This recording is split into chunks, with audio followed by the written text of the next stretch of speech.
Hey, what's up better than average people that stick around even when I swerve from soundbars? Daniel here from Never Enough Tech. Today I cover Lytmi Neo, Immersive TV Lighting Kit. If you're not familiar with the immersive TV concept, it's the idea that there should absolutely be lights behind and or around your TV, and these lights should be one with the action occurring on your TV. The immersive experience occurs when light breaks free from your TV's oppressive boundaries, bringing more of the scene into your physical world. It looks pretty. Lytmi Neo is, I'll admit, bravely competing with much larger players like Philips and Govee in the immersion space. Nonetheless, I'm gonna attempt to convince you that this hustling startup Lytmi deserves, at the very least, a sliver of your mind share. Maybe I can introduce a glitch into your immersion TV matrix. So what comes in the box? You'll find your Neo HDMI sync box, the brains of the operation, 2 LED light strips, an HDMI cable, and hardware. Well, plasticware to help stick the lights to the back of the TV. So how does this product work? Well, Neo needs a video source from a streaming box, gaming console, Blu-ray player, etc., so it can tell the lights what will be happening on the TV microseconds later. So let's take your real or imaginary Apple TV, for instance. Instead of plugging it directly into the TV, that would be too simple, you plug into the Neo sync box, and then the sync box output connects to the TV with a separate HDMI cable. The 2 LED light strips plug directly and receive instructions from the sync box. That's the general idea. While this method is cumbersome and limits the immersion response to a single external video source, a downside for sure, there are potential benefits relating to color accuracy, color placement, and response time. For a little context, an alternative capture method involves monitoring the screen video via a camera, a clever way to cut out the HDMI pass-through annoyance, but is arguably a more delayed and less direct, more error-prone technique for capturing video information. Also, maybe you don't want a camera hanging over your TV from an aesthetic standpoint. Pros and cons with both methods. So the most fine motor skills part of the setup is sticking the lights to the back of your TV. You're given 2 light strips. One strip is meant to cover the left and top of your TV, and the other strip the right side and bottom of your TV. In this configuration, the 2 LED strips start at the TV's bottom left corner from the viewer's perspective, as you can see here. There is one other configuration option. Choose the one that makes sense for you. When you have the lights mounted, trim the excess length by cutting here, or here, but I suggest here.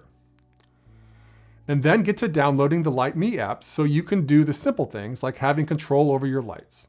After doing all the normal connected device setup stuff, like creating an account and getting the box connected to the network, there is a short verification step confirming the arrangement of your LED strips. If you see a match, it's go time. So maybe don't use the stickies on the back of the LED strips until after this verification step. I will admit I did experience some weirdness in setup where my lights were not initially lining up properly with the screen.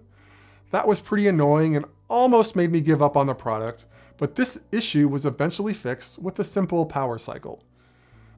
So let's dive into the experience. For immersion, you have 2 options, screen and music. Screen is the star of the show, clearly. I gotta give it to Neo, it works and looks beautiful. The color palette is really smooth and futuristic, creamy almost. Gives you the urge to jump into a swanky resort hot tub. The response and color placement accuracy is admirable. As you can see, the lights work to expand the colors on the edge of the TV. You do have the option to weaken and intensify the light response and adjust brightness. These controls help you discover that balance that keeps the spouse from complaining and making you turn it off. For music, you have 3 modes, meant to be a little more ambient than in your face.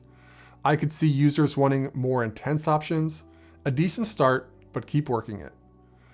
You can also skip the whole immersion option altogether and go with a predefined backlight color flow. You'll find these in the Taste tab, where you have 12 modes to choose from, all independent of your HDMI input. There is no need to plug anything into the box for these modes. 10 of these modes are dynamic, where you'll get a theme with variations in brightness and or color, and you got your must-have static pure mode, where you can select a single, no funny business color as your backlight. I think the dynamic modes are generally cool, but I would also really like to have speed and intensity control to make them a little more chill. I look forward to that update. In most of these taste themes, you have the ability to adjust the color or color palette with this slick color wheel interface. Whee! One undeniable reason to consider the Neo is that it supports TV sizes above 75 inches, all the way up to 120 inches.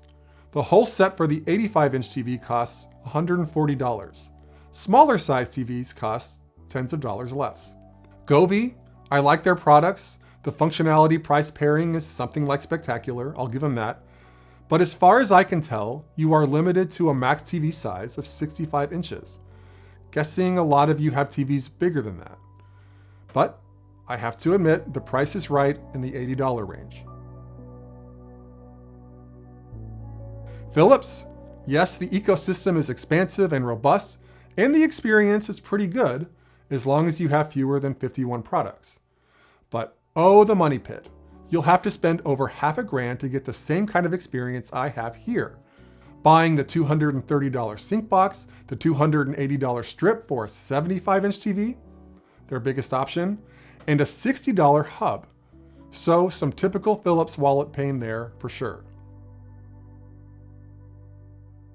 Ambivision, a smaller company, would support my TV at about $325. So to be fair, there is at least one other option for me, but for over twice the cost of the Neo. And Ambivision requires that you mount a camera somewhere in the room to monitor the TV, which is maybe not your thing. Okay, the bad news. The bless your heart parts. No getting around this one. Neo supports only up to HDMI 1.4, which in turn supports 4K up to just 30 frames per second. HDR is also not supported. Still there? Given these limitations, I obviously can't full-heartedly endorse this model for the spec obsessed, which I assume is many of you. But drop the shoes, all hope is not lost. If you were all excited about Neo up until the last 15 seconds, consider buying an HDMI splitter that can get you back to 60 frames per second and return your HDR. How does Neo work with the splitter? Well, you connect your video source to the splitter input. One output goes to the sync box and the other to the TV. No need to connect the sync box to the TV in this version of the story. Yes, this obviously adds to the price and complexity, but it's a fix, a confirmed fix, and how I ran much of my testing. You can find a link to the splitter I used in the description. With this splitter, I needed to set this toggle to copy to get immersion to work. Just a heads up. More good news. After rummaging through the Lytmi forums, it does appear that an updated version is in the works with HDMI 2.1, supporting 4K 120Hz and 8K 60Hz. And I assume at least HDR10, if not also Dolby Vision. According to Lytmi, you can expect these models in limited quantities in November of this year, 2021, and much more Q1 next year, 2022, also confirmed via email. Not surprisingly, Lytmi is suffering like everyone else with chip shortages, so hopefully they can pull everything together.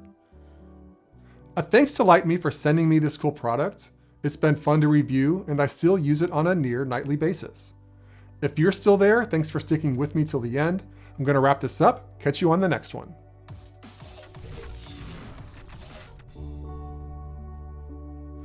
Very little known fact, the Philips Hue Play HDMI sync box was the 4th video I did on my channel. So this video is not as random as it may seem. You can go enjoy that little piece of history at your leisure.